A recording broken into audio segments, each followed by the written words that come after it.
Bienvenidos a la comunidad del próximo Framework en Ingeniería. Si están aquí, es porque comparten nuestra visión, dominar las bases de la ingeniería para liderar la innovación. En esta sesión de nuestro curso de fotónica vamos a abrir el capó de la superautopista de la información para ver sus motores. Ya hemos construido la carretera con nuestra fibra óptica y hemos entendido sus límites de velocidad. Ahora la pregunta es, ¿cómo metemos los coches en esa carretera y cómo los leemos al llegar a su destino? Hoy vamos a hablar de los componentes que hacen el trabajo de verdad, los dispositivos optoelectrónicos que convierten nuestros datos en luz y la luz de nuevo en datos. Nos centraremos no tanto en la física interna de estos componentes, sino en su rol crucial dentro del sistema. Son el principio y el final de cada viaje de información. Empecemos por el origen de todo, el transmisor óptico. Imaginen el transmisor como un locutor de radio increíblemente rápido y preciso. Este locutor necesita dos cosas, una voz potente y clara y la habilidad para articular palabras a una velocidad inconcebible. En nuestro mundo, la voz la proporciona el láser y la articulación la realiza el modulador. En primer lugar, hablemos del motor que genera la luz, el láser semiconductor. Es fundamental entender que el láser en una comunicación por fibra no es como la linterna de un móvil. No nos sirve cualquier luz. Necesitamos una luz de una pureza espectral casi perfecta.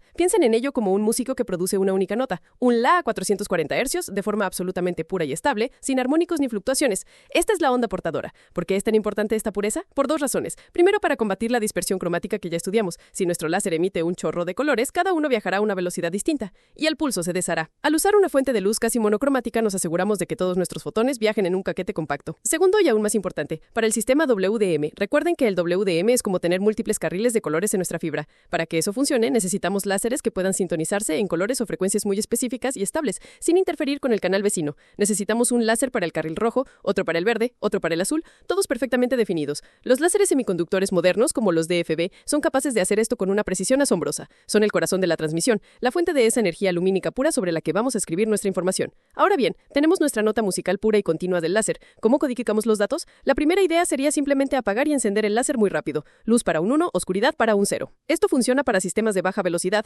pero al intentar hacerlo miles de millones de veces por segundo, el láser se queja. Cada vez que se enciende, su color fluctúa ligeramente, un fenómeno llamado chirp, que ensancha el espectro y empeora la dispersión cromática. Es como un cantante que desafina cada vez que empieza una nota. No es limpio.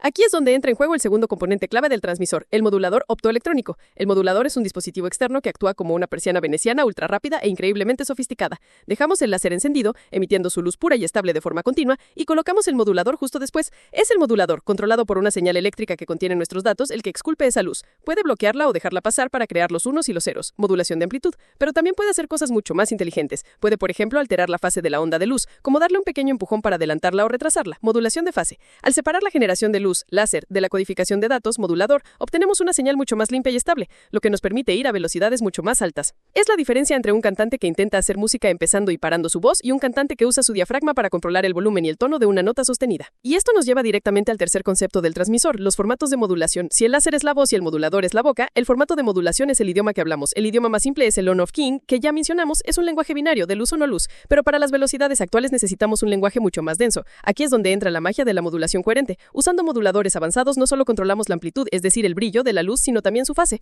Imaginen una brújula. Con on-off keying solo podemos decir norte o origen, apagado. Ahora con un formato llamado QSPK, Quadrature Phase Shift Keying, podemos usar 4 puntos cardinales: norte, sur, este, oeste. Cada punto cardinal representa una combinación única de 2 bits, 0001, 1011. Así, con un solo pulso de luz ya estamos enviando el doble de información. Demos un paso más, y si, además de los puntos cardinales, podemos definir puntos a distintas distancias del centro, esto es la modulación de amplitud en cuadratura. Con 16 QAM tenemos un mapa de 16 ciudades distintas en nuestro plano de fase y amplitud. Cada pulso de luz que enviamos puede apuntar a una de esas 16 ciudades y cada ciudad representa un símbolo único de 4 bits. Estamos multiplicando la densidad de información. Este es el lenguaje que hablan las redes modernas, un lenguaje increíblemente rico que empaca una cantidad masiva de datos en cada fotón. Una vez que nuestro complejo mensaje de luz atravesado por la fibra, llega el momento de la verdad en el otro extremo, el receptor óptico. Su misión es la opuesta al transmisor, capturar esos fotones que a menudo llegan muy debilitados y traducir su sofisticado lenguaje de vuelta a unos y ceros eléctricos y hacerlo con una velocidad y una reliabilidad prodigiosas.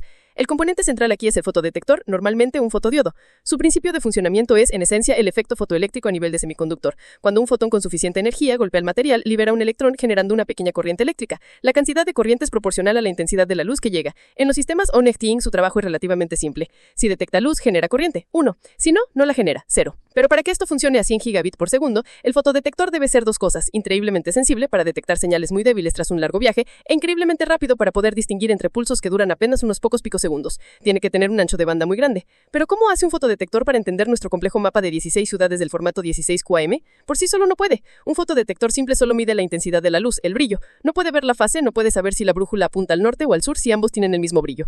Aquí en donde los receptores coherentes modernos demuestran su genialidad. El receptor no solo tiene un fotodetector, tiene su propio láser local, una fuente de luz ultra pura y estable muy similar a la del transmisor. Lo que hace es mezclar la señal óptica débil que llega de la fibra con la potente señal de su propio láser local. Al superponer estas dos ondas se produce un patrón de interferencia, o batido. Analizando este patrón con los fotodetectores, el receptor puede reducir no solo la amplitud de la señal original, sino también su fase. Es un truco extraordinario. Es como intentar escuchar un susurro en una habitación ruidosa. El receptor coherente no intenta escuchar el susurro directamente, genera su propia nota pura y la compara con el susurro. Al analizar cómo las dos ondas interfieren, puede reconstruir el mensaje original con una claridad asombrosa. Todo esto, por supuesto, es seguido por una cantidad masiva de procesamiento de señal digital, DSP, que limpia la señal, compensa las últimas trazas de dispersión y los efectos de polarización, y finalmente decodifica el mapa de ciudades QAM en el flujo de datos original.